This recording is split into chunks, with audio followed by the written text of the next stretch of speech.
लोकमंच news और मैं आपके साथ प्रियंका राजपूत। खबरों की शुरुआत करेंगे और सबसे पहले बात करेंगे अलीगढ़ की। अलीगढ़ के गबाना तहसील क्षेत्र के गांव बरोट छजमल में कोडाक पाइप कंपनी में लेबर से मनमुरादी कार्य कराया जा रहा है। आपको बता दें कि कंपनी में लेबर का रजिस्ट्रेशन न कराकर कार्य करवाया जा रहा है और जिसके चलते लेबर को वीएफ और ईएसआई की कोई भी सुविधा नहीं मिल पा रही है, जिसके कारण लेबर ने कंपनी में विरोध प्रदर्शन किया। बड़ी खबर आपको अलीगढ़ से बता रहे हैं, जहां पर अलीगढ़ के गबाना तहसील क्षेत्र के गांव बरोट छजमल में कोडाक पाइप कंपनी में लेबर से मनमुरादी कार्य करवाया जा रहा है। और आपकी जानकारी के लिए बता दें कि कंपनी में लेबर का रजिस्ट्रेशन ना कराकर कार्य करवाया जा रहा है, जिसके चलते लेबर को ना ही वीएफ और ना ही ईएसआई की कोई भी सुविधा उपलब्ध करवाई जा रही है और जिसके कारण लेबर ने कंपनी में विरोध प्रदर्शन भी किया। बड़ी खबर आपको अलीगढ़ से बता रहे हैं, जहां पर अलीगढ़ के गबाना तहसील क्षेत्र के गांव बरोट छजमल में इस खबर पर तमाम जानकारी के साथ हमारे संवाददाता भूपेंद्र फोन लाइन पर जुड़े हैं। भूपेंद्र, एक खबर सामने आई जहां पर एक कंपनी में जो कार्यकर्ता है, जो कि मजदूर हैं, उनसे काम करवाया जा रहा है बिना किसी रजिस्ट्रेशन के। क्या कुछ पूरा मामला है? बिल्कुल, मैं आपको बता दूं कि ये अलीगढ़ के गांव छजमल क्षेत्र में कोणार्क पाइप है, जिसमें के मजदूरों को, बड़ी बात तो एक मजदूर को 12,000 रुपए सैलरी बताकर ज्वाइन की और फिर उनको 7,000 रुपए। इसके बाद में उनका कोई पीएफ या ई का कोई रजिस्ट्रेशन होता है तो उनको कोई सुविधा दी जाती है। अगर वहां पर परेशानी पैर में कोई चोट वगैरह लग जाती है तब भी मेडिक्लेम वगैरह उनको सुविधा नहीं दी जाती है, बस चंद देकर उनको घर पर भेज दिया जाता है। भूपेंद्र, ये बताइए कि लेबर के जरिए विरोध प्रदर्शन करने के बाद कंपनी का कोई बयान सामने आया? अभी तक सुबह 7 बजे से यहाँ पे मजदूरों ने धरना प्रदर्शन कर रखा है, लेकिन अभी तक कोई कंपनी मालिक या कोई आला अधिकारी तक यहाँ पे इनको कोई सांत्वना देने के लिए अभी तक नहीं पहुंचा है। भूपेंद्र, तो वहीं पर जो लेबर है उनका क्या कहना है? उनकी मांगे क्या है? इनकी मांगे ये है कि अगर 12 घंटे का कार्य अगर हमसे कंपनी लेती है तो हमें 12,000 रुपए सैलरी दी जाए सबसे पहले। दूसरी, हमें पीएफ ईएसआई ये सारी सुविधाएं जो गवर्नमेंट ने सभी वर्करों के लिए इशू कर रखी है वो सारी सुविधाएं दी जाए, तब हम यहाँ पे काम करेंगे, अन्यथा हम कंपनी के गेट पे बैठ के धरना प्रदर्शन ही करेंगे। चलिए भूपेंद्र, आपका बहुत बहुत धन्यवाद इस खबर पर तमाम जानकारी के लिए।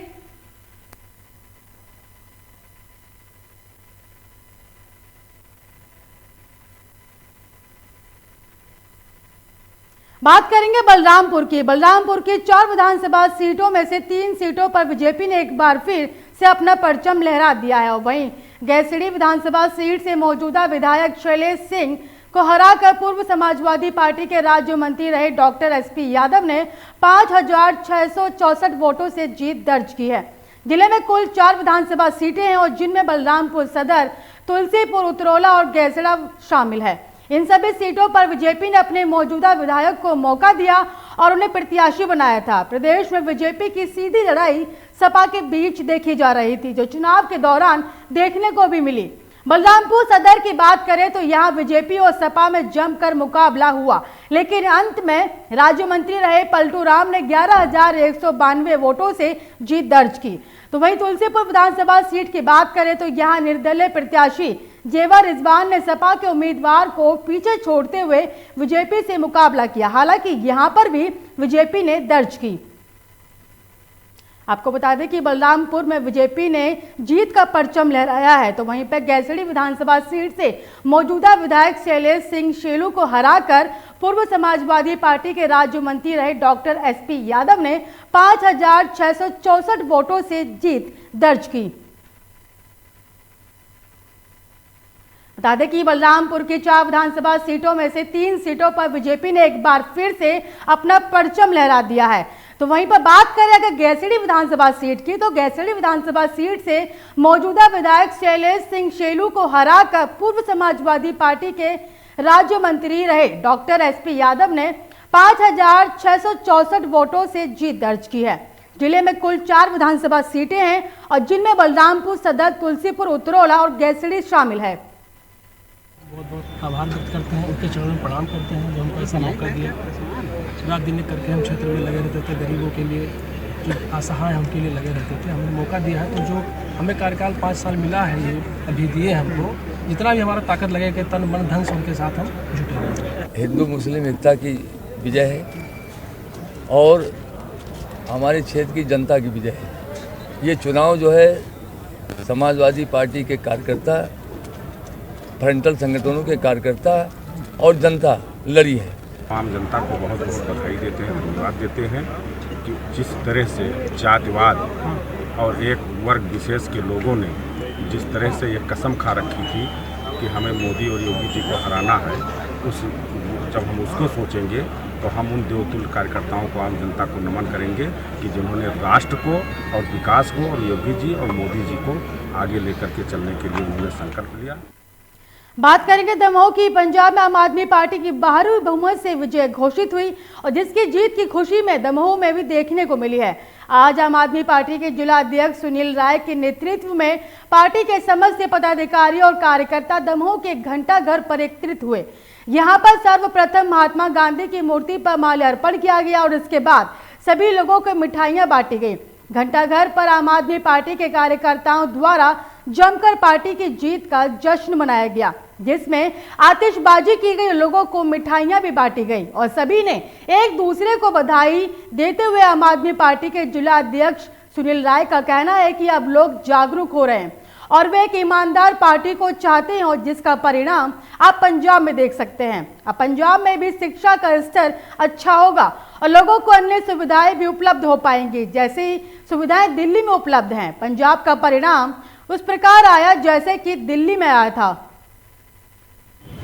आज आम आदमी पार्टी ने पंजाब में सरकार बनाई है, इसलिए आज हम लोग जश्न मना रहे हैं और जिस तरह से क्रम से दिल्ली और दिल्ली के बाद पंजाब में आम आदमी पार्टी के कार्यों पर वोट मिला है, तो आज उसी तरह से आज हमें ये उम्मीद है कि अगले भविष्य में इसी तरह से मध्य प्रदेश में भी आम आदमी पार्टी सरकार बनाएगी।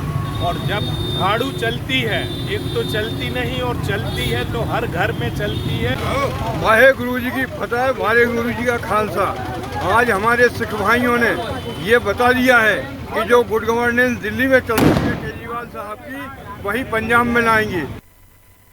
मिशन अस्पताल परिसर दमोह में निःशुल्क शिविर का आयोजन किया गया और जिसमें दमोह क्षेत्र के लोगों ने इस कैंप का लाभ लिया। समाज सेवी डॉक्टर अजय लाल के प्रयासों से समय समय पर इस तरह के निःशुल्क कैंप लगाकर स्थानीय लोगों को लाभ पहुंचाया जाता रहा है। इस बार दमोह के मुस्लिम समाज के जश्न ईद कमेटी के संयुक्त तत्वाधान में यह कैंप आयोजित किया गया और जिसमें सैकड़ों लोगों ने लाभ लिया। सुबह से शाम तक चले डेंटल कैंप आने वाले मरीजों को निःशुल्क ओपीडी जांच, एक्सरे और जरूरतमंदों को दवाएं मुफ्त दी गई। और इसी के साथ मुस्लिम कमेटी के शहर अध्यक्ष आजम खान और सभी कमेटी मेंबर्स ने मिशन अस्पताल के नवीन भवन का निरीक्षण भी किया और अस्पताल में मिलने वाली सुविधाओं का अवलोकन किया। जो निःशुल्क की परिभाषा है उसको सार्थक किया है मिशन अस्पताल आधारशिला ने, क्योंकि मैं देखता आ रहा हूं कि लगभग 20 वर्षों से यहाँ कटे फटे होंठ और तालू का जो ऑपरेशन होता था, जो देश और दुनिया में वास्तव में कहीं नहीं होता था, वो दमोह जैसी छोटी जगह पर डॉक्टर अजय लाल के प्रयासों से हुआ है। और आज अब हम फिर इकट्ठे हुए हैं इसलिए कि मुख और दंत रोग चिकित्सा शिविर है वो आज फिर मिशन अस्पताल ने आयोजित किया है। क्या कहना चाहेंगे आप? आज मिशन हॉस्पिटल दमोह और मुस्लिम समाज ने मिलकर के एक डेंटल कैंप का ऑर्गेनाइजेशन किया है, जो कि बहुत ही अच्छे तरीके से चल रहा है।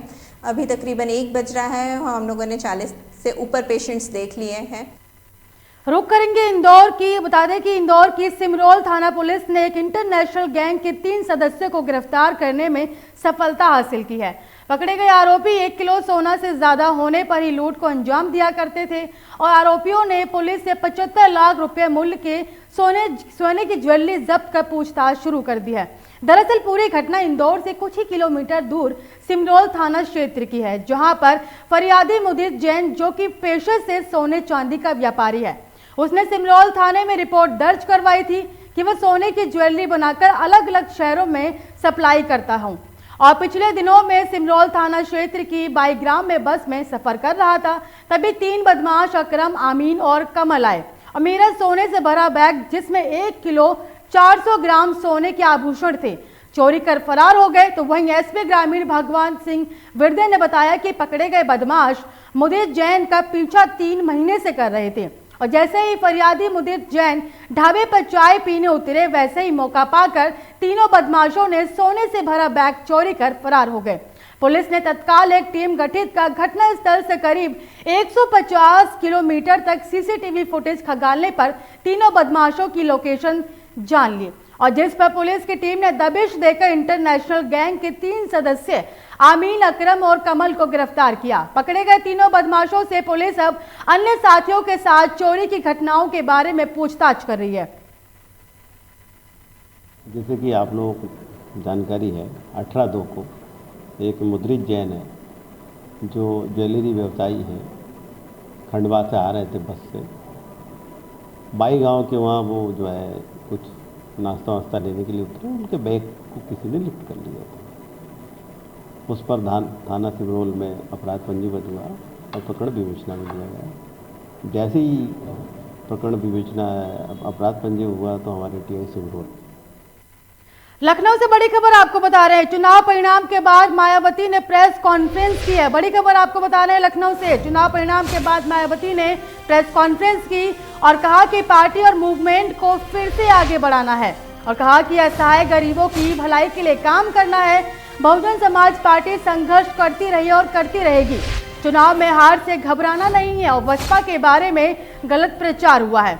सपा ने हमें बीजेपी की बी टीम बताया, तो वहीं उन्होंने कहा कि मुस्लिम दलित वोट मिल जाता तो बीजेपी हार जाती। तो वहीं पर उन्होंने ये भी कहा कि मुस्लिम दलित वोट मिलते तो परिणाम अलग होते और साथ ही ये भी कहा गया कि सफलता एक दिन हमारे कदम चूमेगी। आपको बता दें कि उत्तर प्रदेश के विधानसभा चुनावों में बीजेपी को प्रचंड बहुमत से जीत हासिल हुई है। तो वहीं पर जिसमें जिन पार्टियों की हार हुई उनमें से बसपा और कांग्रेस और सपा शामिल है। तो वहीं पर बसपा की अध्यक्ष और मुखिया मायावती ने प्रेस कॉन्फ्रेंस की और प्रेस कॉन्फ्रेंस कर कहा कि अगर प्रचार सही होता तो आज हमारी पार्टी जीत जाती और ये भी कहा कि बसपा के बारे में गलत प्रचार किया गया और ये भी कहा कि सपा ने हमें बीजेपी की बी टीम बताया जो कि गलत है। और मायावती ने यह भी कहा कि मुस्लिम दलित के वोट अगर मिल जाते तो बीजेपी की हार होती, तो वहीं पर परिणाम भी अलग होते और हमारे समर्थन में होते। मायावती ने आगे कहा कि बसपा ही बीजेपी को रोकेगी और बसपा को मेहनत का फल नहीं मिल पाया। हम संघर्ष कर रहे हैं और संघर्ष रंग लाएगा। इस खबर पर तमाम जानकारी के साथ आसिफ बेग ब्यूरो चीफ हमारे साथ जुड़े हुए हैं। आसिफ, उत्तर प्रदेश के परिणाम आ चुके हैं और बीजेपी प्रचंड बहुमत के साथ जीत हासिल की है, तो वहीं पर जो बसपा की मुखिया है मायावती ने प्रेस कॉन्फ्रेंस की है, क्या कुछ जानकारी है? जी बिल्कुल प्रियंका, बता दूं कि जिस तरह से मायावती ने आज प्रेस कॉन्फ्रेंस किया और प्रेस कॉन्फ्रेंस में साफ तौर पर यह कहा कि मुस्लिम और दलित वोट तो जो है उन्हें एक बार फिर से सत्ता में वापस ला सकती है, लेकिन अगर बात गौर करें तो यह शुरुआती दौर में ही देखा गया कि जिस तरह से मायावती चुनाव प्रचार में नहीं निकल रही थी, इससे आम जनता ने यह मान लिया कि इस बार जो है बसपा किसी बूथ पर नहीं लड़ पाएगी और वही नतीजा भी सामने आया।